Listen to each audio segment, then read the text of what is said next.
Assalamualaikum sahabat narasipos.com. Apa kabar semuanya? Kembali lagi bersama kami di channel YouTube Narasipos Media dengan rubrik World News. Jangan lupa subscribe, like, dan share ya sahabat Narasipos. Narasipos.com. Cerdas dalam literasi media, bijak menangkap peristiwa kunci. Kuatnya terkaman macan Asia Timur lumpuhkan sayap Garuda. Oleh Nurjamilah, SPDI. Singapura merupakan salah satu negara tetangga Indonesia yang terbilang maju di kawasan Asia Tenggara. Negeri mungil yang fakir sumber daya alam, namun memancarkan aura macan Asia Timur, mampu membuat negeri-negeri sekitarnya bertekuk lutut. Negeri berlambang singa putih ini mencengkeram Garuda dengan gelontoran modal dan berbagai perjanjian kerjasama yang terjalin di antara keduanya.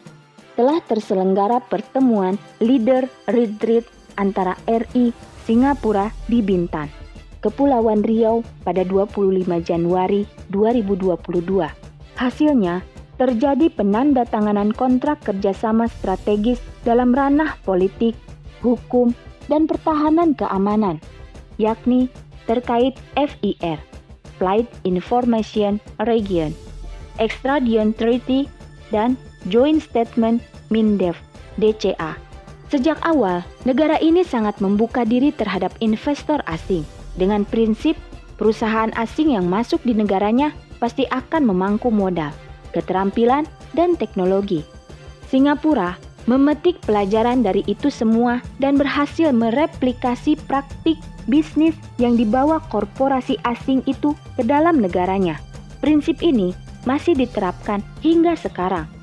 Oleh karena itu, upaya untuk menarik perhatian investor asing itu masih terus digalakkan, yakni dengan inovasi dan ketangguhan militer. Namun demikian, Singapura tidak menggantungkan diri sepenuhnya pada investor asing. Negara ini berani menggelontorkan dana yang fantastis dari APBN untuk membiayai penelitian, pengembangan perusahaan, dan militer. Sehingga Singapura berhasil menjadikan negerinya kuat dan unggul dalam ekonomi. Selanjutnya, negara ini melebarkan sayap ekonominya sekaligus mencengkeram negara-negara tetangganya dengan penanaman modal alias investasi. Indonesia menjadi salah satu negara yang menerima dengan senang hati investor jor-joran yang ditawarkan Singapura. Namun itu saja tidak cukup. Negara singa putih ini butuh teman setia yang bisa mengawal mereka kapanpun. Negeri Paman Sam dipilih menjadi belahan jiwa. Bukan hanya menempatkan pangkalan militer AS di Singapura, namun urusan belanja alutsista pun diimpor dari AS. Semua ini membuktikan bahwa kekuatan militer dijadikan alat untuk menjaga kepentingan ekonomi dan diplomasi macan Asia Timur ini.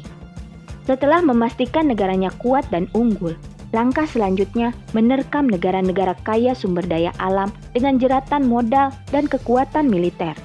Negeri berlambang Garuda pun tak luput dari sasarannya. Berbagai proyek kerjasama dilancarkan demi meraih ambisinya, tak terkecuali di masa pandemi COVID-19. Apa saja itu? Berikut ulasannya. Travel Bubble. Gelembung perjalanan atau biasa disebut Travel Bubble merupakan kebijakan karpet merah antara dua negara atau lebih dengan meniadakan masa isolasi kepada para turis asing untuk memasuki dan berwisata di suatu negara tertentu. Meskipun di tengah lonjakan pandemi COVID-19, ini berarti warga negara Singapura bebas keluar masuk ke wilayah Indonesia tanpa harus menjalani karantina sebagaimana aturan yang berlaku. Namun demikian, pemerintah Singapura mewajibkan warga yang kembali ke negaranya untuk tetap melakukan karantina mandiri (SHM) selama 7 hari di rumah. Selintas, program ini menjadi angin segar bagi pariwisata sekaligus pemulihan ekonomi yang telah terpuruk sejak pandemi.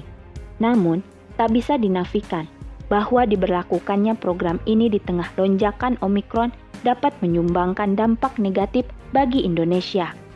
Pelancong mancanegara sangat berpotensi menjadi karir dari virus corona dengan varian apapun. Mekanisme FIR. Pelayanan ruang udara atau Flight Information Region merupakan suatu wilayah dengan dimensi tertentu diberikan pelayanan informasi penerbangan. Sejak tahun 1946, FIR RI di wilayah barat Kepulauan Riau, Tanjung Pinang, dan Natuna dikelola oleh Singapura. Hal itu dikarenakan International Civil Aviation Organization (ICAO) menganggap pasca merdeka Indonesia belum mampu mengatur lalu lintas udara. Perihal infrastruktur, peralatan, dan tenaga lalu lintas negara sangat minim saat itu. Konsekuensinya, seluruh pesawat, termasuk milik Indonesia yang hendak melintas di atas wilayah sekitar 100 mil laut, itu harus melapor ke otoritas Singapura. m.business.com 25 Januari 2022.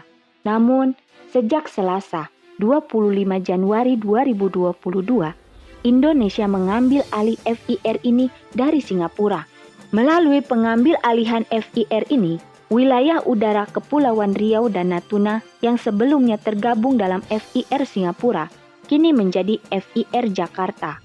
Sebagaimana kita ketahui, Indonesia saat ini memiliki dua wilayah FIR, yakni FIR Jakarta dan FIR Ujung Pandang atau Makassar. Pemerintah menjelaskan bahwa delegasi pelayanan penerbangan dengan ketinggian 0 sampai 37.000 kaki memang masih diberikan kepada otoritas Singapura. Adapun penerbangan 37.000 kaki ke atas baru dikelola oleh Indonesia. Masalahnya, lalu lintas penerbangan sipil biasanya memang ada di kisaran 0 sampai 37.000 kaki. Jarang sekali yang lebih dari itu. Ini berarti Singapura tetap diuntungkan dengan adanya kesepakatan ini. Lantas, Indonesia dapat apa? Perjanjian ekstradisi. Singapura Indonesia resmi menandatangani sebuah perjanjian ekstradisi pada Selasa 25 Januari 2022 di Bintan, Kepri. Secara sederhana, ekstradisi adalah permintaan suatu negara atas pelaku kejahatan ketika si pelaku berada di negara lain, sehingga bisa menjalani proses hukum dari negara yang meminta. Investasi. Badan Koordinasi Penanaman Modal (BKPM) melaporkan, Singapura tetap menjadi raja investor di Indonesia. Sungguh fantastis. Nilai investasinya mencapai 7,3 miliar US dollar hingga September 2021. Kecil-kecil kapitalis. Prinsip politik luar negeri Singapura adalah menjalin mitra dengan banyak negara agar potensi ekonomi dapat dicapai sedemikian rupa. Merespon hal tersebut, Singapura mengambil kebijakan akomodatif yang dimanifestasikan dalam kebijakan Islam friendly. Beranjak dari sini, dapat kita simpulkan bahwa Singapura termasuk salah satu negara pengemban ideologi kapitalisme, sekularisme, yakni pemisahan agama dari aturan kehidupan menjadi asas dari negaranya. Aturan kerjasama antar negara dalam Islam. Islam merupakan sebuah ideologi yang memiliki perangkat aturan yang paripurna. Bukan hanya urusan dalam negeri yang diatur, namun hubungan luar negeri pun diurusi. Pada dasarnya, Islam mengklasifikasikan dunia atas dua kategori, yakni Darul Islam dan Darul Kufur.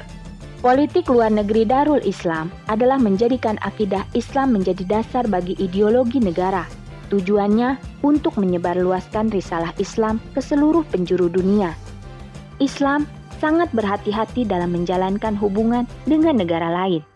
Terlebih kepada Darul Kufur, sebab haram menyerahkan negeri Muslim untuk dikuasai dan dijadikan sapi perahan oleh Darul Kufur, sebagaimana firman Allah Subhanahu wa Ta'ala yang artinya, dan sekali-kali Allah tidak akan pernah memberi kepada orang-orang kafir untuk menguasai orang-orang mukmin.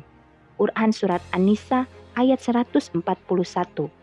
Dunia sudah diselimuti atmosfer ketamakan, minus rasa kemanusiaan, dan menghalalkan segala cara untuk dapat mengeksploitasi kekayaan sumber daya alam negara lain. Tanpa khilafah, kaum muslim terombang-ambing dalam kemiskinan dan ketidakberdayaan, terperosok pada jurang kenistaan tanpa adanya junnah, perisai. Kini, saatnya bagi kita memperjuangkan tegaknya khilafah dan tampil sebagai pemimpin di pentas dunia. Sementara, Indonesia dengan mayoritas penduduknya muslim sudah selayaknya menjadikan Islam sebagai aturan dan memperjuangkan tegaknya khilafah, sehingga mampu melepaskan diri dari cengkraman Singapura dan negara imperialisme barat lainnya. Bahkan, membebaskan negeri muslim lain dari dominasi negara kafir. Dengan begitu, semua potensi kekayaan alam yang dimiliki bisa dikelola sendiri, tanpa perlu bergantung pada negara lain. Wallahu a'lam bishawab.